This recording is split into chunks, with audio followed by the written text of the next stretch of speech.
A humilhação pública era uma parte importante tanto do castigo corporal quanto do capital durante a Idade Média. Em pequenas comunidades, aqueles que estavam sendo advertidos seriam bem conhecidos por todos os outros. E ter a pessoa acusada exposta, geralmente no centro de uma cidade ou vila, fazia parte da punição. O envolvimento do público era essencial para o sucesso do julgamento, pois aumentava a vergonha da vítima. Neste episódio da nossa série sobre punições medievais, examinaremos os troncos, pelourinhos e postes de açoitamento. Bem-vindo à loucura medieval. Penitência pública. Na Idade Média, penitência, perdão e reconciliação eram partes importantes da vida medieval. Mesmo o rei da Inglaterra não estava isento de realizar penitência pública na Idade Média.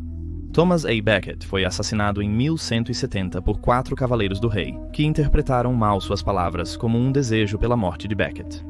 O rei Henrique II ficou inconsolável após o evento, jurando fazer penitência no túmulo de seu arcebispo assassinado. Ao chegar em Canterbury e avistar a catedral, ele desmontou do cavalo e caminhou descalço até o santuário de Becket. Ele jejuou e orou o dia todo, e passou a noite em claro vigiando as relíquias de São Tomás, antes de se despir e deixar os monges açoitarem suas costas nuas. No que foi descrito como um dos momentos mais dramáticos da Idade Média, a caminhada até Canossa foi a deferência cerimonial de Henrique IV, o Sacro Imperador Romano, ao Papa Gregório VII. O imperador viajou para Canossa, na Itália, onde o Papa estava hospedado no inverno de 1077. Henrique e o Papa estavam envolvidos em uma luta pelo poder entre a Igreja e o Estado, e o Papa excomungou Henrique. Henrique viajou da Alemanha, cruzando os Alpes até o norte da Itália para obter o perdão do Papa e a revogação de sua punição. Henrique chegou ao castelo de Canossa, mas o Papa o impediu de entrar, mesmo ele usando uma camisa de cabelo e estando descalço. Ele jejuou lá por 3 dias na neve fria, enquanto esperava que o Papa abrisse os portões. Após 3 dias, Henrique finalmente pôde entrar pelos portões que foram abertos. Ele se ajoelhou diante do Papa Gregório e pediu perdão. Ele foi perdoado e permitido a voltar para a Igreja. Historiadores discutem se sua caminhada de penitência foi um golpe de gênio ou uma humilhação completa. Bruxaria. Uma mulher que se viu acusada de feitiçaria foi condenada a cumprir penitência pública. Eleanor Cobham, duquesa de Gloucester, foi julgada em 1441 por necromancia traiçoeira. Surgiu que ela havia conspirado com outros 2 que, dizia-se, sob sua direção, fizeram uma imagem de cera do rei Henrique VI da Inglaterra. Então, os 2 co-conspiradores colocaram a imagem em frente ao fogo para que, à medida que derretesse, a vida do rei também se esvaísse. O marido de Eleanor, o duque de Gloucester, era o herdeiro do rei, e portanto se tornaria monarca após a morte de Henry, tornando Eleanor rainha. Em 13 de novembro de 1441, Eleanor foi obrigada a caminhar da Temple Bar pela Fleet Street em Londres, carregando uma vela de cera para oferecê-la no altar principal da Catedral de São Paulo. Ela foi conduzida por 2 cavaleiros e vestida de preto. No dia 15, ela foi do Old Swan a Christ Church, perto de Aldgate, e fez sua segunda oferta. No dia 17, ela caminhou da Queen Heath até a igreja de São Miguel, Cornhill, para finalizar sua penitência. Durante sua expiação, ela estava descalça e usava pergaminhos em seu vestido que narravam seu crime. Foi o auge da humilhação medieval. Ela foi forçada a se divorciar do marido e condenada à prisão perpétua, pois na época não havia pena de morte compulsória para bruxaria. Após ser transferida entre várias prisões, Eleanor faleceu em 1449 no castelo de Beaumaris, no país de Gales.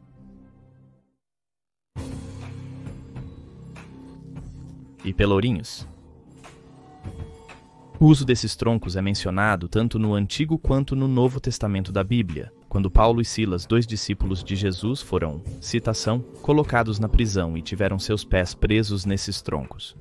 Na Idade Média, eram uma visão familiar na maioria das comunidades europeias. Troncos, pelourinhos e prangers eram feitos de grandes tábuas de madeira com dobradiças e buracos para prender rapidamente pescoço, mãos ou pés. Os troncos tinham tábuas nos tornozelos e pulsos, obrigando o acusado a ficar sentado com os pés presos. Já o pelourinho tinha tábuas num poste ao redor dos braços e pescoço, forçando o réu a permanecer em pé. Algumas estruturas foram feitas para segurar várias pessoas ao mesmo tempo, mas era comum que elas segurassem apenas uma. O pranger era um dispositivo alemão similar ao pelourinho e aos troncos. A palavra se traduz como algo que belisca fortemente. A vítima tinha restrições nas pernas presas aos tornozelos, acorrentadas ao pescoço. A corrente era propositalmente curta para forçar o acusado a ficar em uma posição muito desconfortável, semelhante a como me sento na minha mesa ao editar esses vídeos. Essas punições visavam causar desconforto físico e constrangimento. No século XIII, o rei Eduardo I da Inglaterra decretou que os pelourinhos, também conhecidos como estica-pescoço, deveriam ser fortes o suficiente para conter um infrator sem causar danos ao seu corpo, pois não eram destinados à tortura. Os homens condenados ao pelourinho costumavam ter a cabeça e a barba raspadas parcial ou completamente.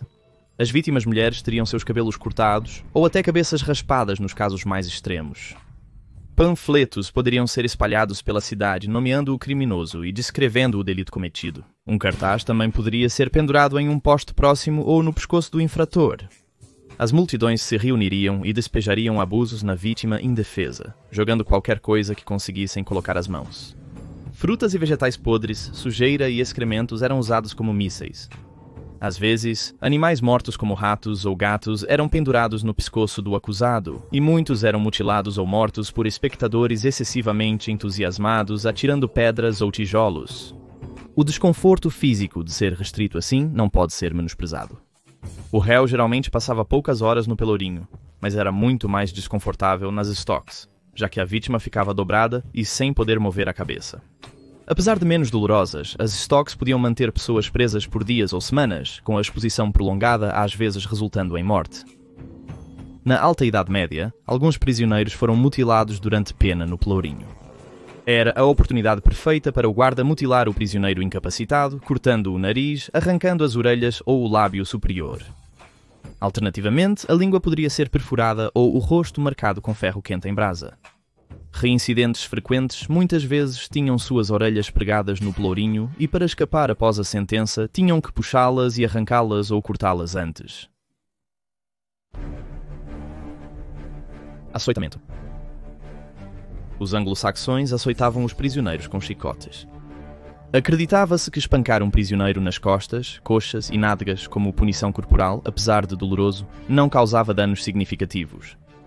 Dependendo do país, a flagelação era infligida com uma variedade de ferramentas, como cinto, chicote de metal, chicote de corda, galhos ou bambu.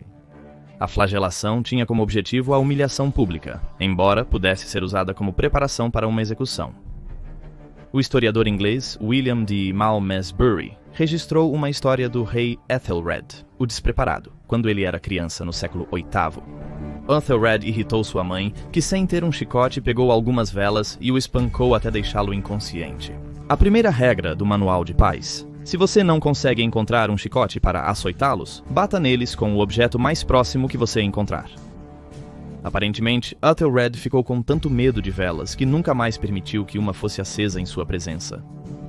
Diz-se que o knut era uma invenção tártara ou turca que foi adotada pelos russos durante o século XV pelo grão-duque Ivan III, embora a origem da palavra knut possa ser rastreada até os vikings. Existiam vários tipos de knut russo. Um tinha um longo cabo de madeira e era de couro. Com aproximadamente 40 centímetros de comprimento, possuía um anel de metal na ponta. Um segundo chicote, também preso a este anel, terminava em outro anel com um gancho de couro duro adicionado. Este tipo, conhecido como Grande Knut, tinha um cabo mais longo com uma tira de couro mais plana de cerca de 48 polegadas ou 120 centímetros fixada. Isso terminava em um anel com uma tira de pele presa e uma ponta que foi embebida em leite e seca ao sol para endurecer. Outro tinha várias tiras trançadas entrelaçadas com arame. Todos tinham como objetivo lacerar a pele e causar dor extrema. Chicotes com pequenos pedaços de metal ou osso na ponta eram comuns. Esses dispositivos poderiam facilmente desfigurar ou matar a vítima. O número de chicotadas aplicadas nas costas de um prisioneiro como punição era predeterminado conforme a sentença.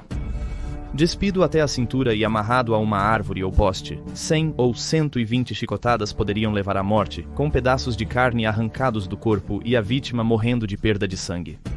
O uso de chicotes, como o grande focinho, poderia resultar na perda de um olho, ou mesmo uma fatalidade com apenas 20 golpes, com a morte frequentemente atribuída à fratura da coluna.